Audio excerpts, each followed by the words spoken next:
Berbagai sasaran dalam program TMMD ke-111 Kodim 0718 Pati sepenuhnya sudah terrealisasikan.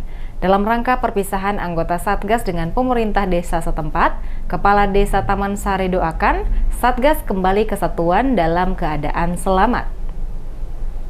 Genap 1 bulan berjalan program TMMD ke-111 Kodim 0718 Pati resmi ditutup. Usai berbagai pengerjaan sasaran fisik dan non-fisik, seluruhnya dapat terrealisasikan dengan tepat waktu di Desa Taman Sari, Kecamatan Jaken, Kabupaten Pati. Dalam kegiatan perpisahan yang digelar di Aula Kantor Desa Taman Sari, Gus Amin, Kepala Desa Taman Sari menyampaikan, anggota Satgas datang ke lokasi sasaran dengan aman, diharapkan juga anggota Satgas dapat kembali ke satuan dengan selamat.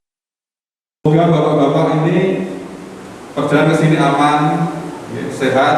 Demikian juga nanti waktu pulang tetap aman, selamat, sehat, bertemu dengan keluarga. Dan tolong sampaikan salam kami untuk keluarga Bapak Ibu sekalian.